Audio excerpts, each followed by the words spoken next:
Welcome to day three. Today I don't have my lip gloss on, so you can see that I'm really serious about what I'm going to talk about today. The head wrap, of course, is in place. Today's topic, I think, is one that's very, important to talk about as a woman, a Nigerian woman, an African woman. I think it's something that we all experience. So, you know, get what I'm talking about. It's trauma and it's a big deal. So, I think that not everything that our parents survived is worth preserving in our culture.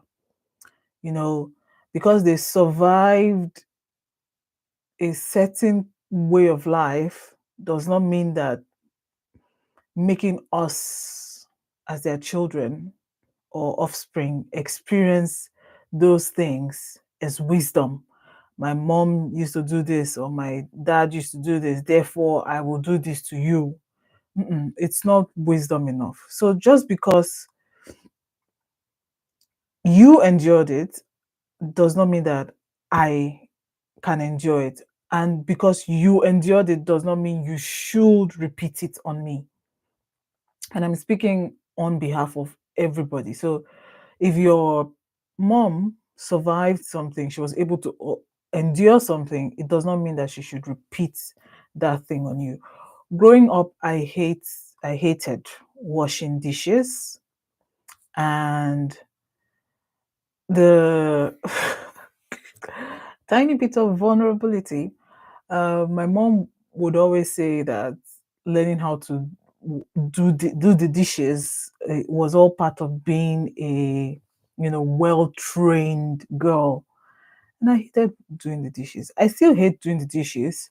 Now when I do the dishes, it's when I wash the dishes, it's therapeutic because it's like I'm making something that's unclean to be clean, and then through that process I'm thinking through getting clarity about things happening in my life. But I don't think being able to do the dishes should equate being a good person or a good woman or a woman, you know? So if she says that's how we were raised, it doesn't mean that that's not enough reason that you should raise anybody else that same way, if that's the way you were raised. I don't know if I'm making any point here. I think pain, when you pass down pain with pride, it's still pain, because telling people that's how we were raised, or telling your children that's how we were raised with pride, you're still, it doesn't negate the fact that you're passing down trauma. Whether you're beating your children, whether you're overburdening your firstborn children, none of that is love. Saying that that's how it is still pain. You're causing emotional trauma and you're dressing it up as tradition.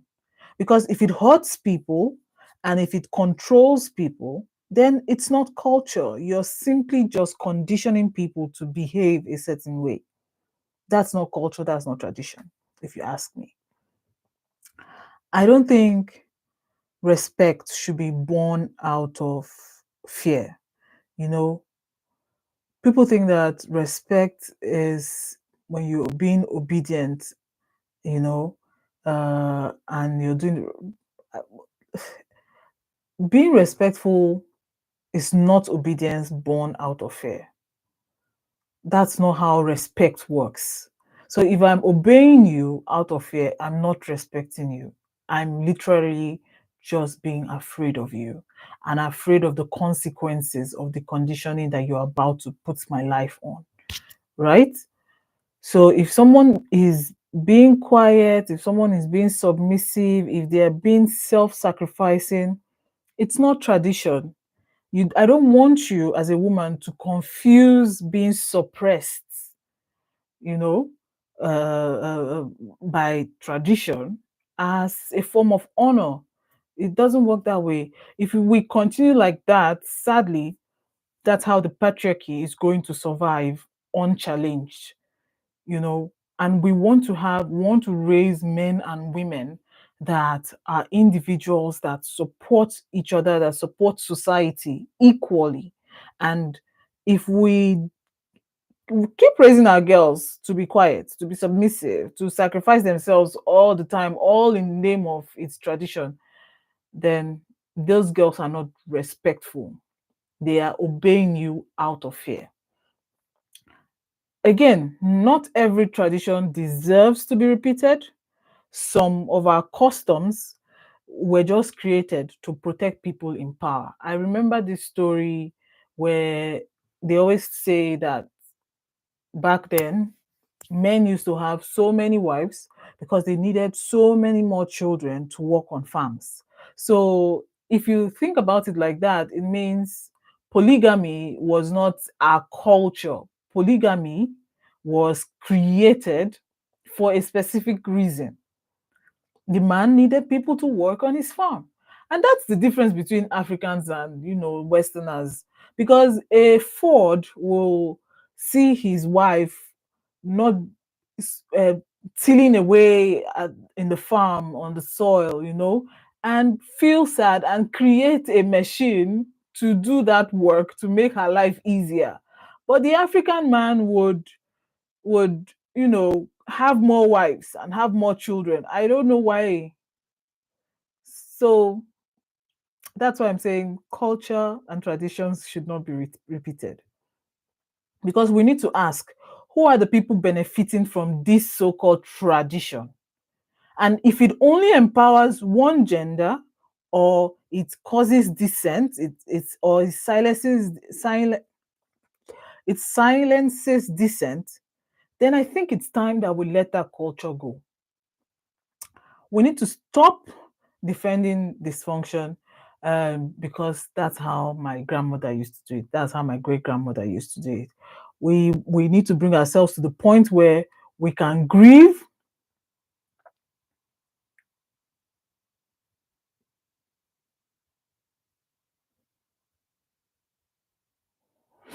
We need to bring ourselves to the point where we can grieve and release ourselves from harmful family patterns, because trauma should not be our heritage.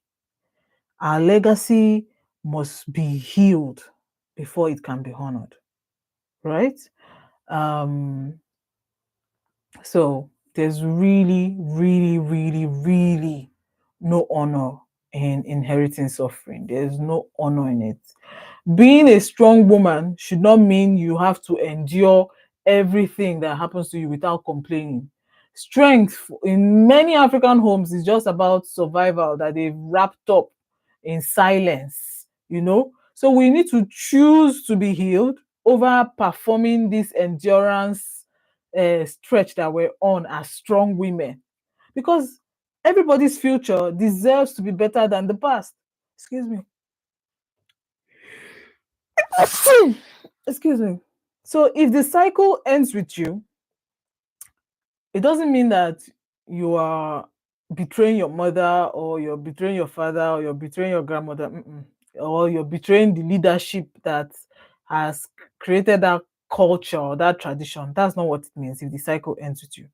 It means that you are allowed to unlearn, you are allowed to change the story, and that you think culture should evolve with the more clarity you get.